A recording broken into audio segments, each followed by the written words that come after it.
And a very good evening, everybody, and a warm welcome to another of our spiritual evenings on a Saturday night, coming at you from the Paul Christian Spiritualist Church, Paul, down in Dorset. This is going to be a lively night. We have got an absolutely wonderful lady who was highly recommended, and within 10 minutes of being recommended, she was booked. And going to talk to us tonight about past life regression. We've had a number of programs. I'm never quite sure what to call these things, programs, or I don't like shows, but whatever, online experiences about reincarnation, which is always a very hotly debated topic. Slightly different angle tonight. Stacie Frost here is a past life regressionist. Stacie, a very good evening to you. Thank you. It's lovely to be here. Hope everybody's well. I'm Stacie Frost. I'm a past life regression therapist and have been from about 2009. Also, a lot of you all know, and I'm also a spiritualist medium as well. I do things like colour therapy. But past life has always been a bit of a passion of mine. And as a youngster, it was just, I can't understand why everybody doesn't believe in it. Because it was very natural to me to think, well, everything goes in cycles, the water cycle, the weather cycle, everything dies and then gets reborn. Why don't we? Was a little bit of a talking point in my household because nobody else felt like that. But it wasn't even a thing that I had any conversation. It was just there. So it must have been something ingrained from spirit from a very young age. Wonderful, absolutely wonderful. And we are seeing this coming out in generations as per our pre-broadcast talk there. That is so wonderful to see in the generations that are coming out and coming into this world now. We're not saying they're mediums, we're not saying they are all spiritualists, but they are of a spiritual bent. You know, they have got this natural inclination and leaning towards environmental issues, social issues, welfare issues, so many things. Much more bigger awareness we're seeing coming into the world now through the younger generations, which is wonderful. But back to you. What do you want to know? Everything. If anyone says I was Elvis, I'm sorry, he's already been taken. Even though I was born on the same day as Elvis, David Bowie and Stephen Hawking, so I'm in great company. Excellent. Excellent. No, I mean, past life, as I say, we were talking earlier about there being a little bit of a resurgence with it at the moment, and it does go in like fits and starts. There are sometimes, it's not real and things like that. And then, you get like these celebrities on the television, all of a sudden everybody wants to do it and have a go. So I've always felt like that from a young age. I was very drawn to more Eastern type of belief practices when I was younger because of that sort of reincarnation type of mind. And it just made so much logical sense to me. It was just like, well, everything, like I said, goes in cycles, so should we. But I didn't really sort of get into it until probably about the early 2000s. And it was like I bought a book by Brian Weiss, who is a great expert in the field of past life regression. And I was doing like a little meditation group with a couple of my friends. So I thought, I've got this book at the charity shop. I'll do the past life regression bit at the end of it. And so we had the 100 Years' War. Then we had somebody who's like this. She said she reckoned she was my skivvy. Because I reckon I come from a big house. She was my skivvy. But it was even before that, because before I actually trained as a past life therapy practitioner, and what I did first, I actually did a clinical hypnotherapy diploma. So, and then I did the past life on the back of that, because it's very easy just to do a meditation, get past life stuff. But when you're actually dealing with people and their mind, it's the easiest thing to break is someone's mind if you don't do it properly. So I did a year of clinical, and then I did my past life on the back of that. And but it was actually from a past life experience dream I had. So not everybody has to have a therapist to sort of go through past life. You might have found you've had spontaneous ones through your life with a meditation or dream session, where you wake up and feel, oh, this feels a bit strange, doesn't feel like a normal dream. But the one I had was actually, I knew that I wasn't in this country. I knew I wasn't in this era, and it's left a lasting impression on me. And I must have had it when, must be nearly 20 odd years ago now. And I had long dark hair. I think my name was something like Sadie or Rebecca. So and I knew I was a Jewish young woman, and I was in a shop, and I had this child. And with past lives, it's like any dreams. Your mind, your subconscious, is a bit like a jigsaw puzzle. So sometimes it might not be a clear picture, but you get little bits and pieces all put in, and you have to sort of fill it up with the gaps. And I remember having looking across the road, and there was, this will sound bizarre, but follow me with it. I had a baby, and it was given to my brother-in-law, and he had a new wife, and it was like, why have you got my baby? But it was weird. I felt like a sister or a sister-in-law to both him and the man I was married to. So then I've gone into this little house that I'm in, and it's all whitewashed walls, very, very sort of like 2 up, 2 down. I remember a pram with a bright red blanket in the hallway, a little wooden staircase going up to the right, and a little front room. At the back was like a little washroom. In the back of the room, my husband was there, tall, dark curly hair, and there was a man holding a gun to him. And it's like I sort of pushed it and ran out, and then I'm in a courtyard, like in like a square, and it's all cobbled, and it was, because I felt like it was Austria first of all, because it was all like the wattle and daub type of buildings. And outside there was like this inn, and there was this woman there with the blonde hair all rolled back. She was quite a comfortable build lady, all in grey, like this suit. And all these people were sitting outside, and they were watching what was going on, and they were smirking. And then I just remember being shoved and rounded up this group of people by these people with men with sashes on. And I remember saying, I'm not Jewish. Boom, and I was out. Wow. Then I had a vision of going down into a sewer. And I saw a woman there with a headscarf on with these children. And I said, just go through the sewers, go through the sewers. And then I was sort of my modern day. I sprang to a modern day, you know, when they have like a chat with old soldiers and things like that. So it was like a television show. And I'm sitting there, and these 2 young men are sort of like having a chat to these people, and they're laughing, and I'm shouting, why are you laughing? It wasn't funny. It's like they couldn't see me. And I said, both me and my son were shot point blank in the head, and boom, I woke up. Now, this is where it gets interesting, because I didn't know exactly where I was. I thought, I've always had a strong affinity to France. My dad lives there now, but I didn't realise my grandfather, his grandmother, was French Jewish. And when I sort of got bits and pieces later on, Strasbourg was popped into my mind, and that was on the borders. And that part of it's like the Alsace region. It's very near to the German border and Austria. So the buildings would have been right. But in the Second World War, the Germans took over that region of Strasbourg, and it was like a bit of a fighting. They literally burnt all the synagogues to the ground. The other weird thing is that my son was born with a birthmark, and we'll get onto birthmarks a bit later on and with past lives. But he had a birthmark there and one there. Oh, right, yeah. So I felt that would be, if you're shot point blank in the head, it would have been there and out the back. Also, his dad is 6'4". My son's 6'4". My eldest son's father, he has a surname that comes from Germany. The weird thing was, my husband now, who is bald, white, and quite a big fella, I always felt like I'd had past lives with him somewhere, because he was the one that sort of is now sort of looked after all my family.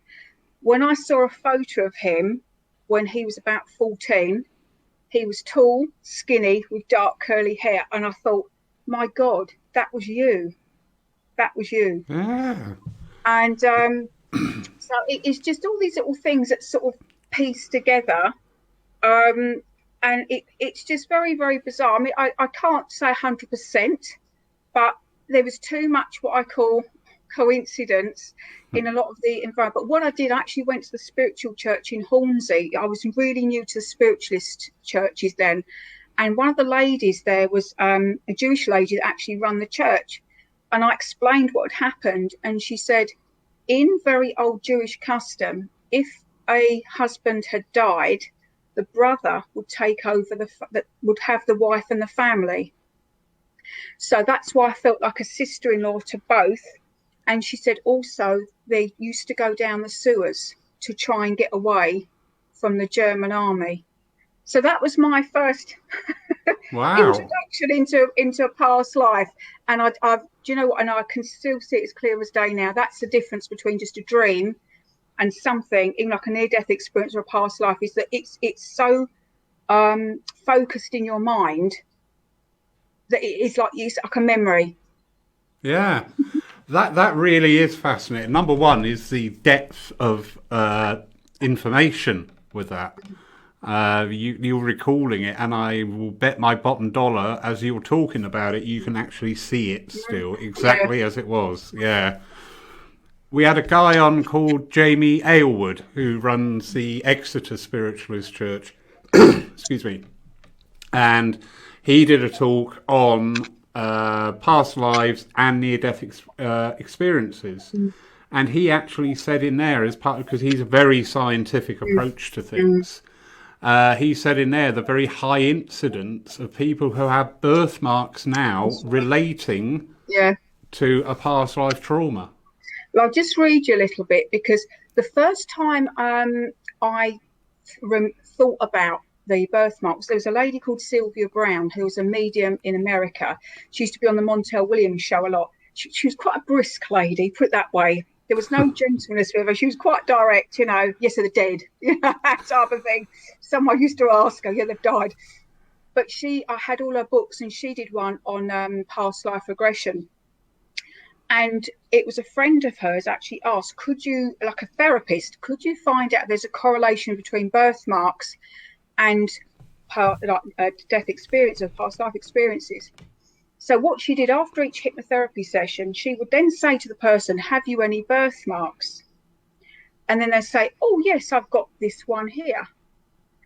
And it was only after that, but apparently the Lancet also did a study in past life with birthmarks, and said that the high amount of, because as I read this book here is called Return from Heaven by Carol Bowman. It's about children's past life.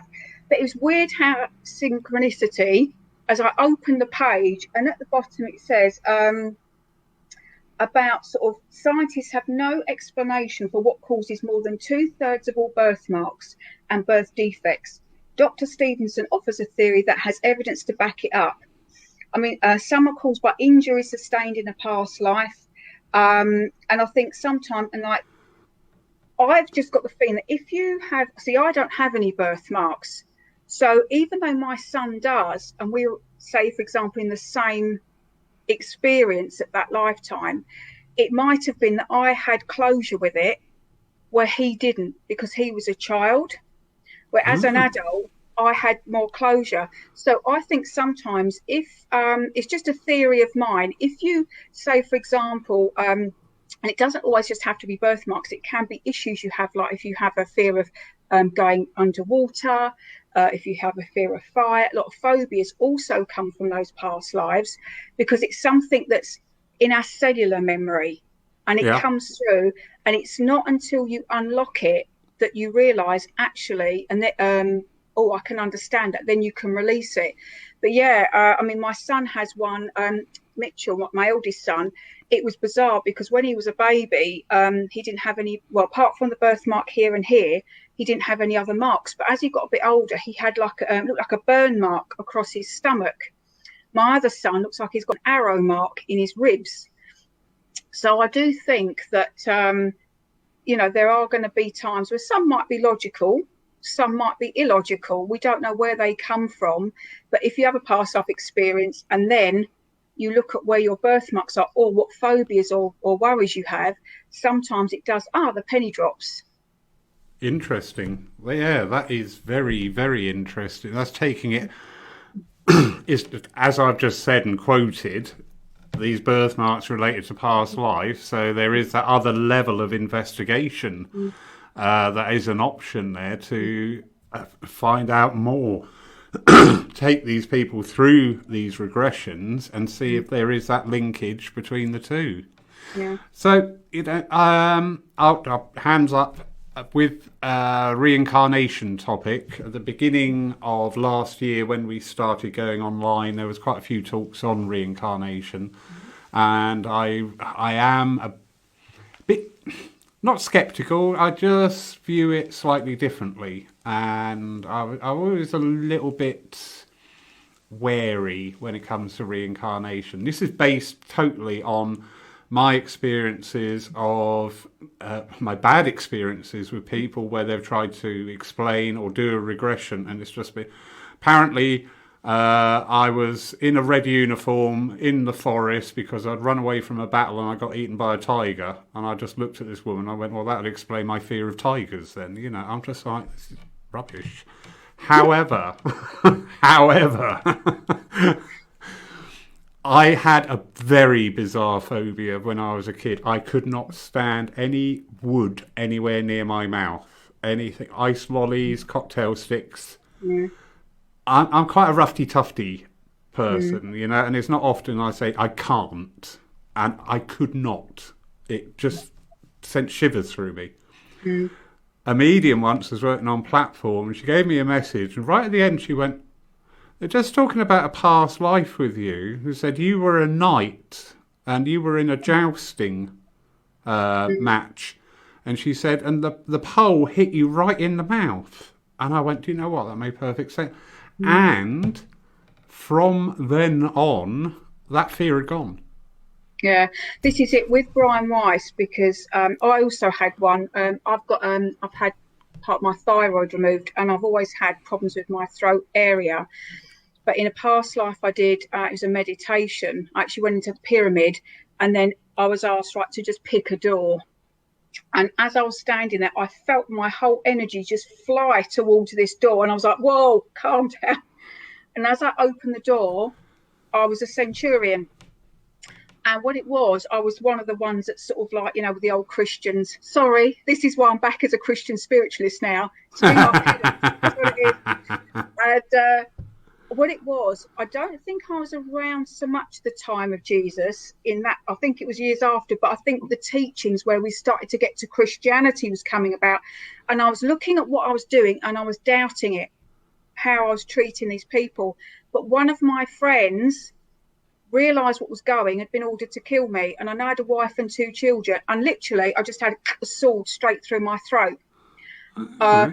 And so that's what, I think that with the problems with the throat, what I'd say to anybody is with past life, and Brian Weiss said this as well, and it's not about if you believe in all the past lives. Remember, your subconscious will give you what you need to know at the time. So sometimes if it's too painful or you don't need to know it at the moment, it will block it out. Like with any clinical hypnotherapy, your subconscious is there as a tool for fight or flight survival. But when you do come to that realization, you know that it doesn't matter if you think, oh, was I there? Was I not? If the healing is adequate, it's the healing that matters, not how you got there. So with Brian Weiss, he was a fantastic man. So I went to see him a few years ago, and it was just an amazing. He didn't even believe in past lives. He used to do clinical therapies. He worked in the university, and he used to do psychiatry and things like that. And his life turned around when he had a client that was actually working in the building, and she had all these phobias, about 40, 50 different phobias. And the guys in the college said, or university said, look, could you try and help her? Well, she's been everywhere. She's just in a right state. So he did. So he wasn't getting anywhere with clinical sort of analysis. He said, "Shall we try some hypnotherapy?" "All right, then," she says. She then proceeded to give him a detailed description of his son's heart condition that nobody knew about. And then after that, she started talking in Aramaic, which is obviously the ancient language in Israel and things like that. And from then, he was a little bit, he couldn't take her out of her. He was a little bit stunned. So what he did, he actually worked with her for a long time. And that's what one of his books is about. I think her name was Catherine. And one after the other, every session with everything that came up, I think there was a fear of drowning, fear of fire. Every time she went under and they did this, another one went, because she must have had so much cellular memory held in. But the thing, it didn't matter how she got to the end, is that he didn't believe it at all. He just kept going with it. And then he wrote a book about it and thought, oh my God, that's it, my career's over. And it actually made the bestseller list. Wonderful. So Brian Weiss is you know, the man to read if you're going to start doing that. But I have actually read experiments as well. So it's not just about you know, when you read people's stories, also children, because with children, they don't have the clouded mindset that we do. And I was saying to you earlier, wasn't I, about my daughter when she was 3 years old. And I said to you that I've never put anything of my spiritualism on any of my children. It's their job to sort of find it if they want to do that themselves. And when she was 3, she was feeding her dolly. She said, "Oh, did you used to do this to me, mummy?" So I said, "Yes, when you was a baby." She said, "Oh, and my other mummy." And I said, "Oh, your other mummy?" So she said, "Yeah, Rose." I said, "Well, what happened to Rose?" "Rose hurt her leg and died, then I got you." But she's never remembered it since, because she was only about 2.5, 3 years old. Yeah. But that is because there's nothing clouding their minds. And, you know, and I think as a therapy, Liz Ann, it was Brian Weiss, and it's W. There we go. I'll show you one of his books. That way. Okay. I think it's Through Time into Healing, Same Soul, Many Bodies. He's written lots and lots of books on the subject.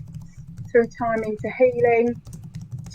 And the other one, if you want to do some research, and like Laurie, I'm also very much into the science of things as well, because I think you must test things. You mustn't just go along and just say, "Oh yeah, that's right." You must go and have a mind of, I need to test this, so you know you've got the right therapist and you're doing it in the right way.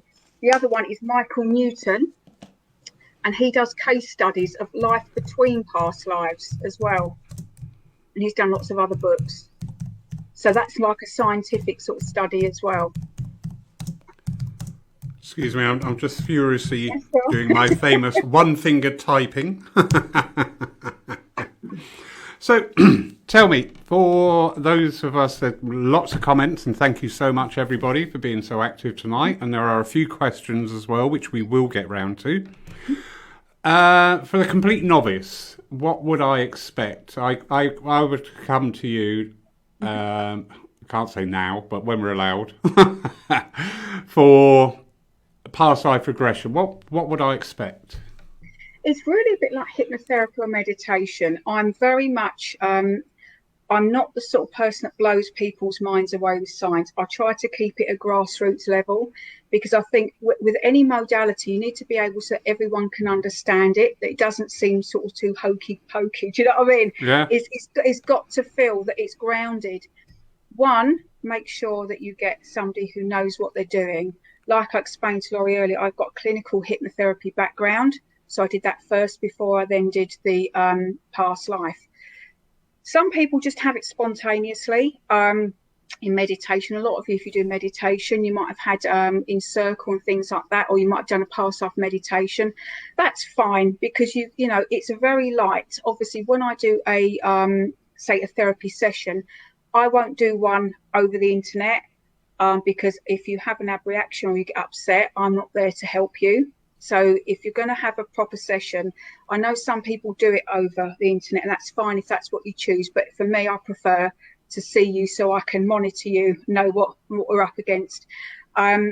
it would be very much we have a chat first. So for 2 hours, that's how long your session lasts. You'd have a little chat first. We do the form to make sure that I've got all your details, because remember, we are doing a therapy, so it'll be about confidentiality. If you've got any health issues, if you're on any medication, and you cannot be drinking or on drugs when you go, because again, it's a therapy. Then when we've had a little chat and I can get to know you a little bit, I explain a bit about it.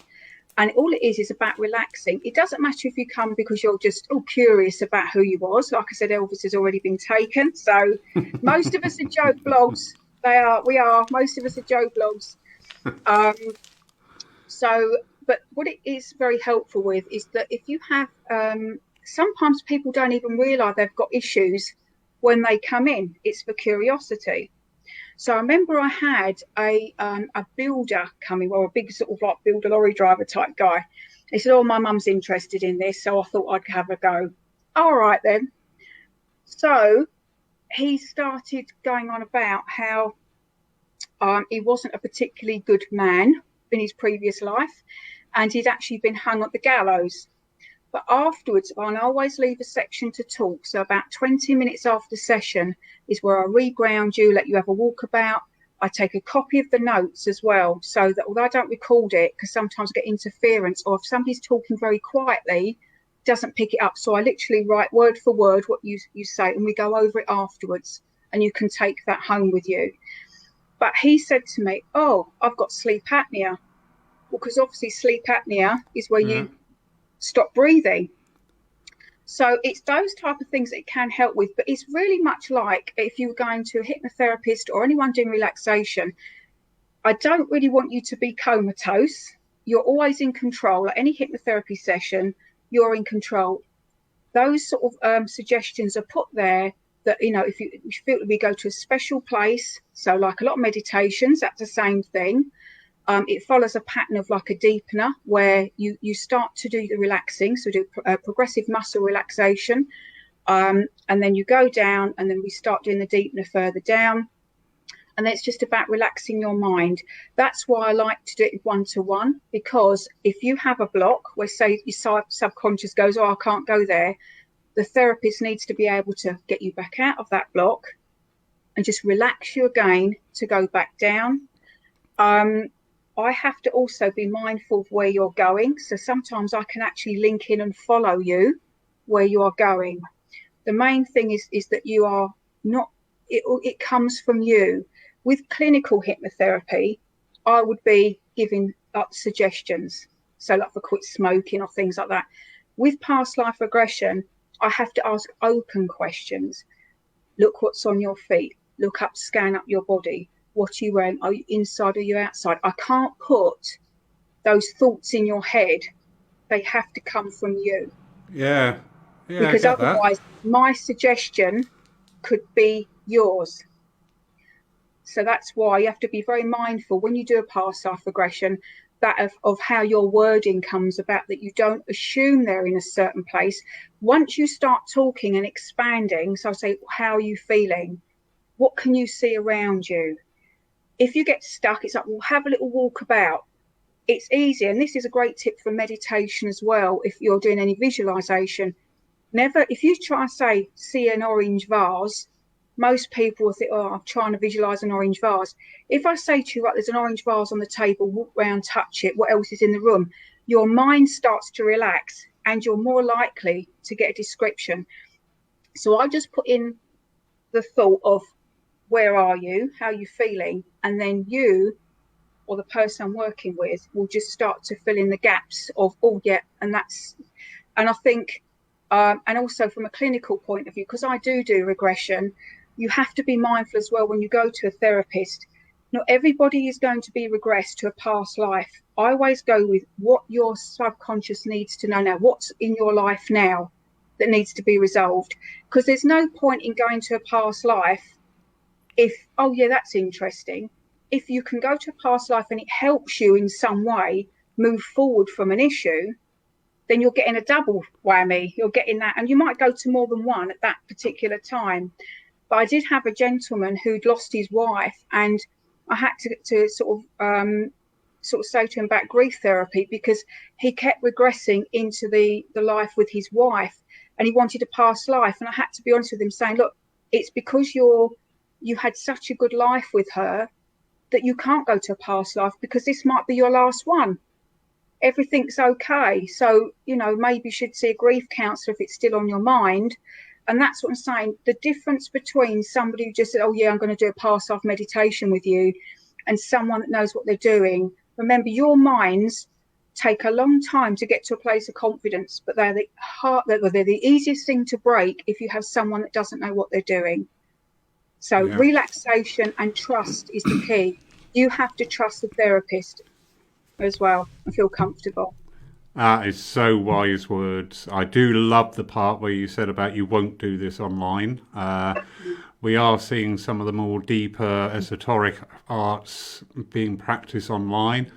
We all have our own choice. We all have our own understanding. For me personally, it was not something I would enter into, because you are dealing on a very deep level. Yeah. And at the end of the day, you're sat there on your own. So, yeah, that's really right. Good. Exactly right. And also, you cannot control if their dog or cat comes in, if the telephone rings, the doorbell goes. And I said to people, this is why the cabin where I'm in now, there's no television in here, there's no phone in here. I've had to even get an intranet cable so I could get Wi-Fi out here. So I'm not disturbed indoors. So it's just really about being mindful that, there's some great therapists out there. But like anything, if you're investing in yourself, if you went to a nail bar and they didn't do a good job, you wouldn't go back again. But that's just your nails. This is your mind you're dealing with. And you know yourself, we all have it, haven't we? Sometimes in our mind, we get a little thought and we can't get rid of it.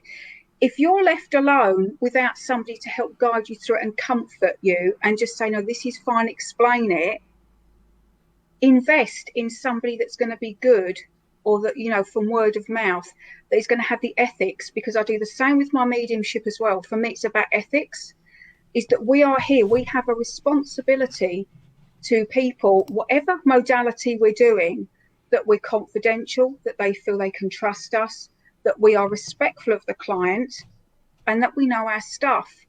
And, and not just be flippant about, and I know that some people do sort of like a course, might be sort of 20 quid a weekend on past life therapist. I spent a year doing hypnotherapy, 50 hours of client work just to do the groundwork before I did past life. So, you've got to make sure that whatever, therapist or whatever modality you go into, to try and find someone that you're going to gel with and that you feel that comfortable with. Yeah, hugely true. Thank you. It's so nice to hear that professional approach to anything that we do. It is that level of professionalism, honesty. You do, like you mentioned there, do a quick 5-minute course and you automatically get your certificate at the end of it, regardless. It does open up the door, because you do see, sadly, as you do with mediumship, as you do with healing, as you do with any of the esoteric arts, you do see cases of literally what you could term as a malpractice thing, because they're just pandering to the ego. Yeah. The session that I talked about, it was a group thing. And obviously, because I was quite outspoken, me? Never. That's what I was eaten by a tiger. But I did notice a couple of people in the room, they were royalty. And I just thought, oh, gosh, this is awful. This is really awful. This is just totally pandering to egos here of everybody involved, of the person and the people receiving it. But it's refreshing, and I do know Fiona Parry-Dodd, who's in today, she's also a clinical hypnotician, and she does wonderful healing in other areas.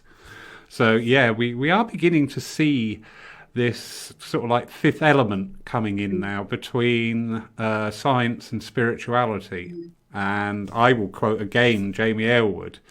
He produces graph of searches for research notes with the word spirituality in it. And he showed it over like a 10-year period. And it started off like 2 or 3. up until 2019, where there was something like 17,000. So it is people are actually going, well, actually, I can't explain it with this test tube, so I need something else to come in there. I think it's great because we've got a real sort of upturn in the spiritualist movement and people connecting in. Like you said earlier, we don't have to all be mediums, we don't all have to be healers in a energy way, but anybody now with the sort of the planetary thing I was saying earlier about my daughter who came in, was very shy, didn't want to come and say hello, did she? But that was the one who had the past life experience and her imaginary friends. But she's very conscious because I am about the planet, about waste, about using sort of, non-tested on animal products. You can't do the whole thing in one go. Sometimes it's little steps will get you the best result. Yeah. And I think the same with spirituality is that sometimes it's such a big field. You've got crystal healing, Reiki, spiritual healing. Some of the therapies I've looked online, I'm thinking, one, I can't pronounce it, and two, what on earth is it? But really, it all comes from the same place, which is the spirit universe and the energetic source that is all within us. We're all beings of light. That's scientifically proven. We're all beings of light. So we're all connected on that. But it's so wonderful to see that youngsters are coming in. They're more ecologically friendly. They're thinking more about their environment. I don't know how they'd be if you say, right, the Wi-Fi is going down. That might freak them out a bit. Sorry, no Wi-Fi. I'll save the planet if only we have the Wi-Fi. Yeah. But, it's things like even change it. My daughter, we're changing to bamboo, like cotton pads instead of cotton pads. And I use a bamboo toothbrush, I use non-fluoride toothpaste, things like that. So you're thinking about the wider thing. And that also is a healing modality because you're healing the world. You're trying to, if everybody did a little bit, rather than one person or two people doing a lot, we could make such a difference. But the problem is that when it's such a vast topic, like with spiritualism and this sort of thing, it can be a bit overwhelming.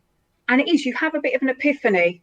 When I first sort of realised that I wasn't a complete and utter weirdo, like I was classed at school, and it was like when I started getting to, I didn't know where to go first. Buddhism, do I do that? Do I do some chanting?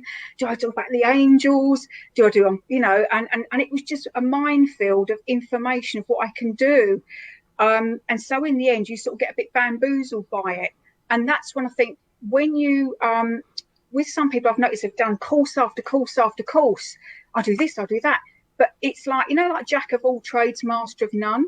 Yeah. Start at the beginning, start somewhere you can go. And I think before you start working with anybody else, you have to know yourself first. Yeah. Am I in the right place? Because if you're not in the right mindset and place in yourself, you're not going to be a great counsellor or something to somebody else. Not that you couldn't do it, but it might be ego-led or transference-led rather than you being in a good place. And I always say the word self-centered is very misleading. It doesn't mean selfish. It means centers of self, knowing thyself. So before you start your spiritual journey and wondering what you can learn, start with practices on the mindfulness and the mind-body connection of yourself first. Then you'll just be away. But I want to make sure that the people that come into it, especially our youngsters, have quality of teaching, not just quantity of what they're doing. Yeah. Big round of applause there, definitely. In my, I don't want to say career, but in my time working more actively within spiritualism, you come across some absolutely beautiful people. You can see they've found their gift and they're following their gift. They might have struggled with their gift, and that's fine. That's all part of development. And then also you do see some people, like you just said, do this course, do that course, do this course, do that course, and you just think, it's not about if you see a great orator on a subject, yourself tonight on past life regression, it's this thing, I've got to be that, and it's not about being somebody else, it's about being you. That's right. And I think every therapist, you'll find the right one for you. And I've actually turned people away because I always say to Spirit, I want the people that need it, not just the ones that want it. Yeah. And there are some people that message me, I want this, and I do hate texting people. I was brought up in a very officey sort of background with, you know, if you're a professional, you write things properly. Now I get, how much is it for a session? Thinking, was that the one at night I do, or is it the past life you're after? Different type of healing. No, I'm joking. And might make more money, but or maybe not. I don't know. But I've got a lot of losing with treadmill. Yeah, please get back on track, because otherwise I'm going to come out with my joke and it's really inappropriate. No. It must be what I was in a past life. That's all I can say then. But no, you just got to be very mindful of who you choose, and you know, you owe it to yourselves. Everybody's been on this planet to be happy and in a good place. Spirit are there to help guide us. We're not meant to have. I think we're given these lives of problems, like a school here, so that we can navigate our way through it to a better ending or a better understanding. And it's how you do that. And if you feel that you love yourself and you feel worthy, then get the best you can do. And you don't have to always go to a therapist to do that. There are some great books out there and tools online as well, where you can start slowly with yourself and then build up, you know? Yeah, indeed. Very good advice. A lot of questions coming in here. So, the lovely Jamie Williamson. Where are you, sir? Jamie always asks really good questions. Is that about the parallel lives? No. No, we're coming up to that. Right. Don't worry. That's not being skipped over. I was just trying to, my brain was working there. They could be. When we talk about our guides and the higher self, do you think that these may be in fact persons of former lives? I think it's I think it can be like a blended thing actually, Jamie, because we're all energy. And the way I look at it, when I see or imagine the sort of spirit world or universal energy, it's like that sort of, I see it sort of like a sphere of light and probably a bit like neurons firing in the brain. It's all connected and going off in different directions. So remember, we have that connection to spirit, but also our higher self. If we think we're like the iceberg, but it's in reverse. So the tip of the iceberg is just the part of our soul that's within and our personality, and then the inverted iceberg is up there with everything else, because I don't think our physical could actually contain that much knowledge. So I do think sometimes that when you do talk to your higher self and your guides, they could be from a personality from past lives, because also as well, when you think about energy, it doesn't just have to be one solid thing. There has been stories of people sort of with bilocation. That's what I was talking about, like with the parallel lives, is that sometimes if you have an energy that is not, say, like we talk about soulmates or kindred spirits that or you know, two souls that are split into one and they go off on their different journeys, because our energy isn't solid, it can be anywhere. And that's the thing, isn't it? Like they say God is everywhere, then why can't we be everywhere? And we are part of God because we are one with the Creator. Yeah. So yeah, it is possible. I can only say it's possible because it's about what your truth is as well, what you feel is right. And remember, what is right for you might not be right for someone else. So it's not for anybody to say you should think like that or that is the right information. It's for you what resonates with you. But it's absolutely could be. Yeah. So I hope that's answered your question. No, that is very, very true. I have, again, as I was saying, where we've had so many different talks, and the one thing about reincarnation, the thought I had of when some of these lives are being remembered, are they actually pertaining to us as an individual, or is it part of the soul group memory? It can be. I mean, the idea we have a soul group in spirit. So the idea is that we have like what we call a cluster group. So for people that are in our sort of immediate friends and family, the ones we're close to, they're the ones we work with the most. And then they come and sort of like help us choose how they're going to be helping us, for example, in this life. So when I talked about Sylvia Brown earlier on, and she did a past life regression with a lady that she had married a only child, and this son was like the apple of his mother's eye, but she could not get on with her mother-in-law. It didn't matter how hard she tried, it wouldn't work. So when they did the past life regression, she actually spoke to her soul. Even though she hadn't passed, she was still here. And she said, we made a pact. We're actually good friends in spirit, but we made a pact to learn, you had to learn tolerance. So when she saw her mother-in-law again, she used to give her a hug and wind her up because it was like she understood that she's actually doing me a favor. She's trying to teach me tolerance and understanding. So this is why sometimes in our soul groups, you can get information from them. Sometimes with the past lives, it's, as I said before, it's like a jigsaw puzzle.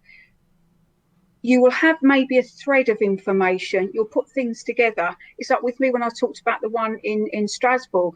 I didn't know it was Strasbourg, first of all, until I sort of put the pieces together and they fell into place. But you won't always know if it's 100%. But you can revisit some of these time and time again and see if you get some more information. So it's really sort of how you, I think, because again, with the energy, you can have them communicating with you in your soul group. Remember, your soul group is also probably with you on the earth plane at that time. Yeah. So, it's, like I say, I'd love to be able to say 100%. Yes, I can remember it and I'm back in spirit and they can tell me everything. But it is the sod's law of this journey that a lot of the time we forget. And we have to research it all again. But I think that's the most invaluable lesson because we've all got questions, but a lot of the answers are things we've got to actually experience and find out for ourselves. You know, nobody's going to give you that definitive answer. Everything we are spirits experiencing this physical life and this physical time, and everything that we do is a journey. You know, from toddlers learning how to walk, how to talk, how to eat, how to communicate, how to be, into our adult life, and then into our spiritual lives as well. You know, nobody's going to say, oh, right, well, if you do this meditation, you are going to link into this archangel and you'll be able to give these messages to that people. It's sort of like, to me, that defeats the object because it's not a mental process. It's a holistic process, and you've got to journey. Yeah. Exactly right. I mean, one of the nicest sort of healing modalities I had, I actually did a sweat lodge a few years ago for shamanic, and that was a wonderful experience. And it was thundering and lightning at the time, but it was hot, and they were drumming outside, and the release was just amazing. So it's what you will start on a certain point of, right, okay, I'd like to learn this. But remember, if you try and cram it all in, you'll just get confused, and you might sort of think, oh, I can't do any of this. Just small steps along the way, because then you'll take stuff in. And sometimes I've read books that made sense when I first started out that absolutely don't resonate with me anymore, and vice versa. Yeah. So, but you have to put the work in, because we're a very instant society these days. Everyone wants it now. And some of my friends actually are clinical therapists, where they've done counselling and psychotherapy, have actually come away from it because clients are going in saying, well, if you can't fix it in 2 weeks, then you're rubbish. So they've come away from it because they don't realise the work comes from you. We are only here to just sit and guide you, but your healing only ever comes from you. The intention that you want to change, the intention you want to find out, and the intention you want to heal. Because otherwise it's like, I could say, yeah, well, I'm going to heal you. But if you don't want it, it won't happen. So, yeah, you have to be prepared to put a little bit of work in. It's not going to be an overnight thing, but just enjoy it one step at a time, because otherwise you're going to get yourself bamboozled. And you'll find where you started out. I mean, when I first went to a medium many, many years ago, she said, oh, you're going to be on platform. I'm like, no, no, I could never do that. but it happened. Yeah, and here I am now. Yeah. Talking about past lives. Just a comment here from lovely Sue Townsend. She's saying, this is interesting confirmation, Stacie. I also had conversations with someone where we could describe the locations in more than one lifetime and also recognition of people. Yeah. Yeah. Yeah. It's very true. I mean, sometimes it's up because and also it comes with that little deja vu feeling as well. Yeah. Like my husband and I, even though when I was talking about synchronicity with Thunders the other day, and was saying about how my husband and I, our paths crossed too early. So it was only later on that we got together. But the funny thing was, we both had a deja vu experience in exactly the same place, which was Waltham Abbey in Hertfordshire. And he just went, and I thought, oh, and I did it many years beforehand. So that was quite bizarre. So I think if you've got in your soul cluster group and you've got maybe someone's quite close to you, Sue, and then they come into your life. And I think all it is just to reaffirm that you're on the right path. Yeah. It's like a little nudge every now and again. Yeah, you're doing it right. Yeah, I feel the same way. And so my friend Chris was telling me the other day about how her and a friend always used to turn up for work in the same clothing. And I think it's like that. It's, yeah, you're on the right path. And so, you know, these little sort of hints along the way, you're where you're meant to be. Yeah. And it's also remembering the validation it gives to you is reciprocated to the other person. It's not a one-way exchange of energies. This is a blending of energies. Lovely comment here from Pam Garland. And she's just saying she experienced a spontaneous regression during Reiki attunement. I wouldn't want to actively seek it, but if it just occurs, then take this as valid. Yeah, absolutely. Because, you know, I mean, when I did my Reiki attunement, I was expecting all this wonderful thing to happen and nothing happened. I didn't. But the weird thing is, although I'm Reiki attuned too, I've never really been called to do Reiki. So obviously I did it because I thought, oh, healing, that's another modality. The spirit were like, no, that's not your pathway. So they just never brought anyone into my field to do it. But obviously, if you've had that, it's you. If you've opened up enough, that something's happened spontaneously like that, and that does happen quite a lot with people doing meditation, or you know, you're going to bed and all of a sudden you can feel yourself in, you know, with a different personality. You know, in your heart, your whole soul resonates that is right. Yeah. So just like you're right, just go with it. And this is so true because we find this in many of the esoteric practices that people go into something. Exactly a very similar experience to you with Reiki 1 and 2, except my attunement on Reiki 2, when I left there halfway home, I was so sick, physically sick. Yeah. And it was, I don't want to go into too much detail, but it was a cleansing. And I must admit, after that, I do know what you mean. After that, I just thought, bugger Reiki, I'm not going back there again. It's because it works on an emotional level as well. Oh, right. So when you attune someone, it's like when you do the second symbol, which is emotional release.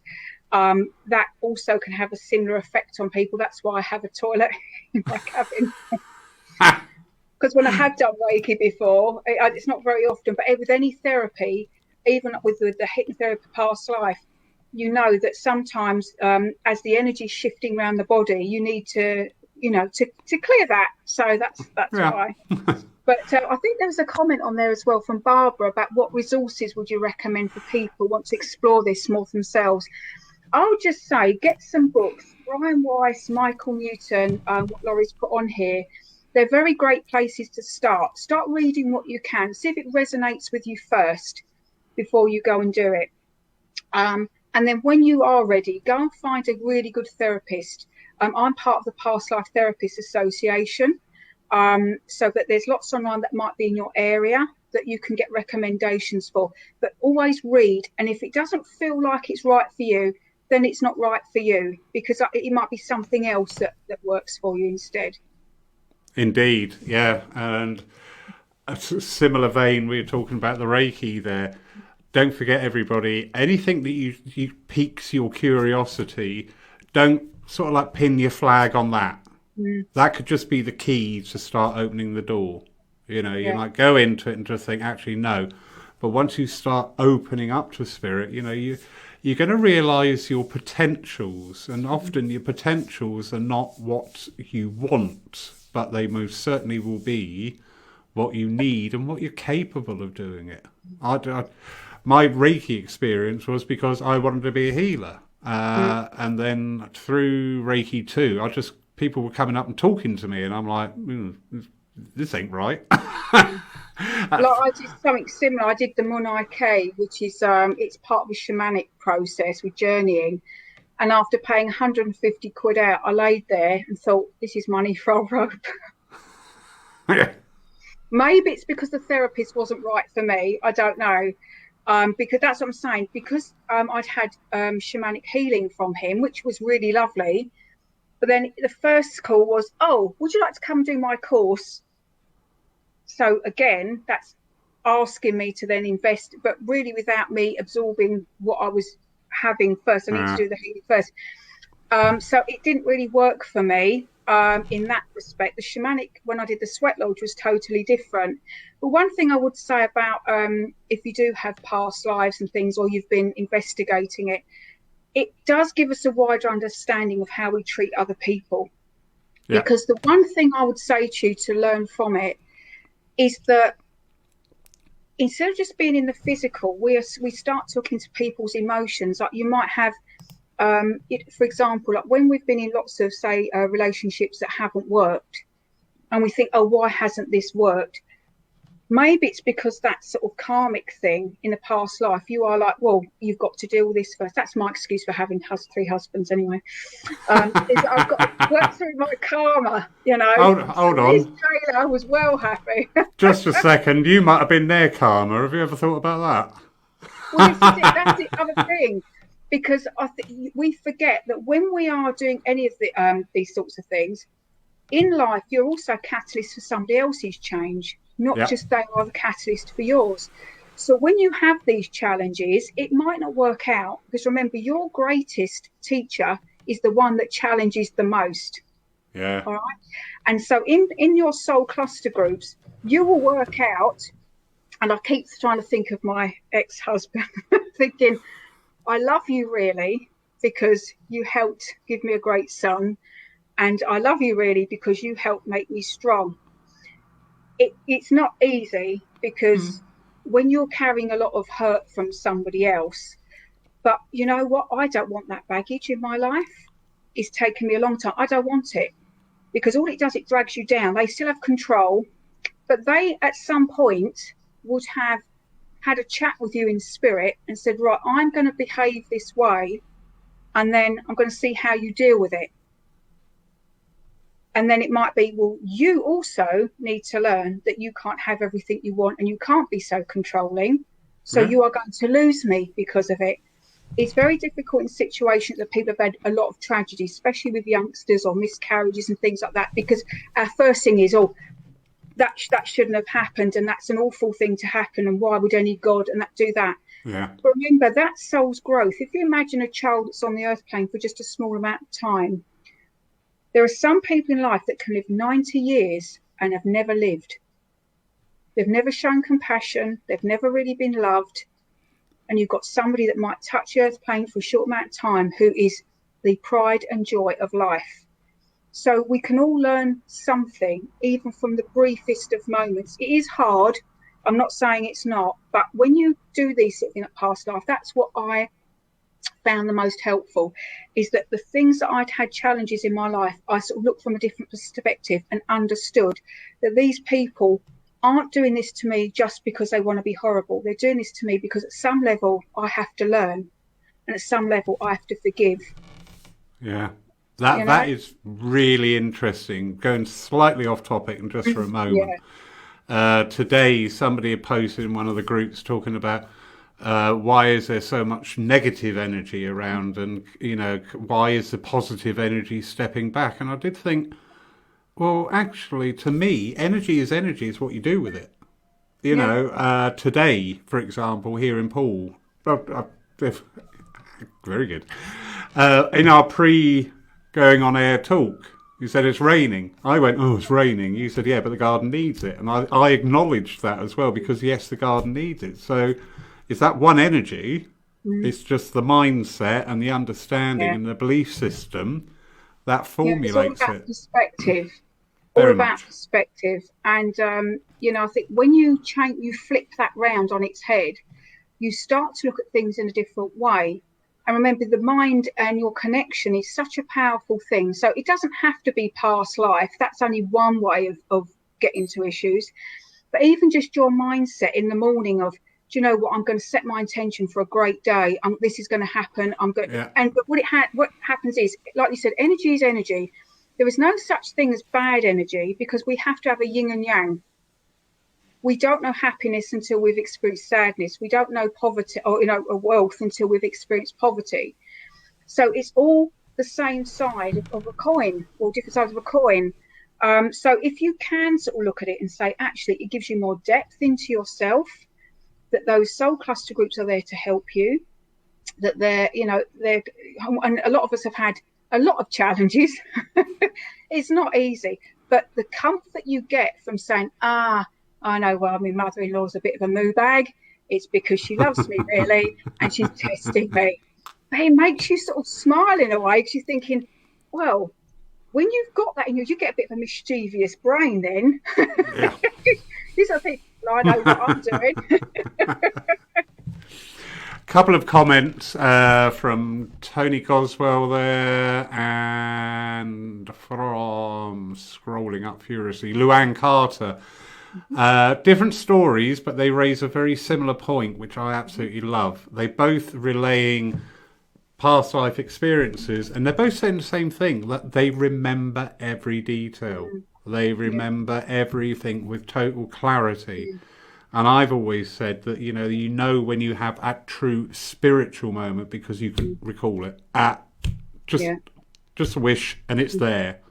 And if I can't remember what I had for breakfast. I don't think I even had breakfast, but but I can remember certain salient points of working with spirit and going, yeah, it's there. It's That's comes right. alive. The thing is, the past life I had, the first one in Germany or in France or so, on the borders of, I didn't write that down, and I can remember it as clear as day. There's other ones I had as well, because sometimes if I do a meditation, I think, right, okay.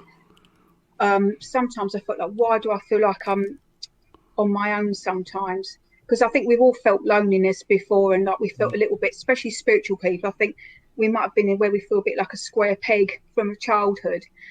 And I remember being in in sort of like I think it's like an Inca and Amazon type of setting, and I was taller than everybody else, but I was the best runner and hunter. But I was strange to them because I looked so different, but they kept me around because I provided for them. So it's like little things like that. And the other one was I can't stand my head being underwater. So there's me thinking that's because you drowned as a witch. But I don't bother me. It's weird, it was even places. I'm not far from Colchester. I'm sorry if anyone lives there, but I hate it. I can't bear to go near the place. I've done investigations there, and I can't stand it because the Witchfinder General used to live there and was around that part of Essex. But the water going over my face, and then I had a spontaneous, again in dream, because I think that's the only time they get a word in edgeways, honestly. And I'll be honest, it's a gift. And I remember sort of walking over this bridge as a male and seeing these three that look like musketeers come forward with the feathers in and things, and they were sort of having a bit of or laughing at me, and I said, "Don't you know who I am? I'm Captain James Hume, and I drowned or something." And I actually came up with a name, but this is how it pieces together. The French, it was something to do with France. I have got it written down. I've tried to find it, and I've had 20 years of dream diary. So I couldn't find it before I came out here, because like I say, 20 years I've been writing this stuff down. But what it was, I think it was Captain James Hume was his son was thrown overboard of a ship. There was a dispute, I think something with the French, and I was overboard, and I think that's where my fear of water came from drowning. But that was again another spontaneous one. Some are I remember the feeling of it, but because they're very small. But the one I had in France was so long, and it was very clear all the way through. So you might get snippets of things, and then sometimes you have to piece them together afterwards. Yeah. I could carry on talking all night because you touch on so many topics tonight. The shamanic side, I had no knowledge of shamanism back in early 2019. And now it's happened twice where I've gone to meditate in circle. I've just tripped off on a shamanic journey. Totally not, okay, I'm going to do the shaman thing tonight. It just happened. And it wasn't until I was like sort of getting into it, I thought, oh, it's a shamanic. Oh, okay, we'll go along with that. So, yeah. Stacie, what an absolute joy. I've got to do something with this light. I look like, I don't know. Home broadcasting. It's been such a delight talking to you tonight. Your personality, your energy really has come over. And especially your knowledge and your professionalism. There was a whole ream of comments earlier on when you got on the professional standards, and so many people. Lovely Fiona Parry Dodd, who is an excellent healer, sound healer, and clinical hypnotherapist as well. Frank White. Who's Frank White? Where's he come from? Oh, lovely. Frankie's as our silver wolf. He does our cards. Yeah, I know. Oh, we love you, Frank. Yeah. He phoned, when I have the honour of serving Thundersley, I get the phone call from Frank. Hello. And I'm not laughing at you, Frank. I love it. I absolutely love it. Because he phones up quickly to check if I'm all right. And it's sort of like 2 hours later, I'll let him go. So lovely Dawn Collins and Quarry. Hello, my darling. Again, just echoing this professionalism. Sue Townsend, professional. Yeah, you've got to be, because the thing is, it's like when you work on platform and stuff. For me, you are serving spirit, and when I do healing, like in with past life or anything like that, I always have. I always ask my guides as well, even though it's not a sort of mediumship thing. I always ask in my healing space, I cleanse it first, and I sort of make sure the space feels comfortable and calm, because for me, it's about the quality of healing. I want people to go away, whether they've had a reading or past life, feeling I've had a good experience, because there are those out there that haven't. So I'm very passionate about sort of people go away not feeling upset or frightened. You have to make sure that you give the time that they can talk to you about things after, and also afterwards. I always say, you might also, if you've had a past life, because it's now brought into your conscious memory, I ask that the door is locked on anything negative, but anything positive, like love feelings coming through, are kept with the person. But if they have any, again, like you say, when you do a meditation, you might see a certain thing, but it's only afterwards you remember so much more. You get little bits and pieces come in. You think, oh, I didn't remember. I didn't tell them I said that. And that was always in circle, isn't it? Oh, I've had a meditation. You give off information. Oh, I forgot I remembered that. So that can also happen in a past life, because you've opened up and brought it to your conscious mind. So I'm always open that if somebody wanted to message me afterwards and say, oh, I just want to ask you about this, that you're available afterwards to make sure that they've had that continuity of care afterwards as well. Excellent, excellent. And I love that thing about preparing the space, because this is something you do see with a few practitioners. There's no invoking the spirit or stating your intent. It's sort of like, oh, it's only 10's here, right, come on, let's get on with it. And it's sort of like, hang on. You've got to be in the right mindset as well, because I mean, they're feeling your energy when you come in. If you're harried, I mean, what it was, I had this cabin built years ago, because in my little house, when I first passed and I was like qualifications, and I was doing a few readings, but the past, I'm thinking, I've got little kids at the time, thinking of pajamas and cereals all over the sofa. I've got someone coming, so I'd say the doorbell rings. And I'm thinking, if I'm not calm, how's anyone else going to be calm? So that's why I had this space built, so I could sort of lock it all. I could lock all the house mess away. And so it looked all calm and spacious.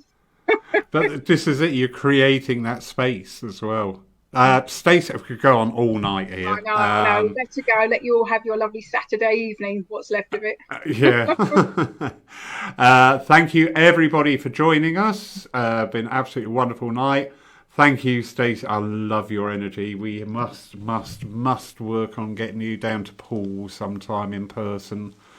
Our whole structure of events here at Poole is going through quite a change, commiserate with the time, and your energy and your knowledge as well would be a very welcome addition down here to share with other people. Thank you. Online is brilliant. It's so nice to be able to do these things. In person, it just steps up a notch here. So yeah, if you would consider it, we would be delighted. Well, I have a caravan. And we caravan. I don't always to sell me lucky Heather and my crystal ball in there. But what I do, I can take the caravan for a weekend break and then sort of, if it's not too cold. Yeah, I know. Please warm up. That weekend part of the experience. Brilliant. We look forward to that. Again, thank you so much. Everybody has joined us tonight. Thank you for your input. It does make a difference. It's lovely to see and hear the comments, although they don't all get shown. But it is very much appreciated that you're all interacting with the topic and the speaker of the night. So thank you all so much. Next Saturday night, we have a Zoom presentation. We have Tim Abbott, DSNU, and Jack Eckhart from Denmark will be doing a night of experimental mediumship on Zoom. The whole premise of it is that you would have a photo of a loved one to hand if you are joining in that session. If you are picked, Tim and Jack will link in, first of all, psychically with the energies of the photo shown on camera, and then proceed to bring in a spiritual connection with that person. As a medium, I love it, because anything that challenges and pushes and works our mediumship in different ways, brilliant. As a teaching and a training aid, I think it's wonderful, because so often, so often we see extremely good psychics working who people are mistakenly assuming, or they're being sold under the name of being a medium. And actually they're not, but they're extremely competent and proficient as a field of psychic. So it's going to be a really handy evening just to sort of like learn the difference. Or just see examples of the difference and feel the energies yourself. So we're looking forward to that. Tim and Jack stepped forward and promoted this idea with myself, offered their services for free. And their wish is that it be done for a fundraiser for Poole Church, because in appreciation we've all worked together over the last year very much, and we will continue to do so. So entry will be by ticket through Eventbrite. You'll find the details on our church Facebook page on the events tab, and it's by donation. So there is no set fee. You donate what you can, and nobody will be looking through who's donated what. You know what, don't take this the wrong way, I don't care. If you're going to donate something, thank you. As simple as that. So thank you. Stacie, any final words, my darling? I just think really just go with what you feel is right. Just use any sort of healing modality. Make sure you look into what you're doing first, that you find the therapy and the therapist that's right for you. And if you're open to this spiritualist way of life, it's because you're drawn to it. And we are now at a time where our light shining is going to ignite so much for other people. So yeah. I know we said about the negativity earlier on, but remember, we have to step back from as positive people, because we want to encourage those that are seeing the negativity to turn towards the light. It's like when you tell someone you should do this, or you don't want to think that way, they'll dig their heels in. We have to allow some people to find out for themselves, because they'll be more likely to turn to the light. But we're all energy beings. We're all connected. I don't want you ever to feel that you're alone, and whatever you choose, it will be right for you. And God bless you all. Thank you so much for listening this evening. It's been wonderful. Really good turnout. I really thoroughly enjoyed. Huge apologies to Stephen Hain. I was desperately looking for your question earlier on about parallel lives, but I thought somebody else had asked for it, so my mind went off at a tangent. So you're not being censored. It's just the silly old bugger here couldn't find your message. So never mind, eh? So we wish you all a very good night, everybody. Take care. Lots of love. Oh, Donna! Stacie. Yeah, I just see you pop on, my love. Yeah, I don't think Donna and I should meet up. I think that might be cataclysmic. Good night, everybody. I'll get off here before I incriminate myself anymore.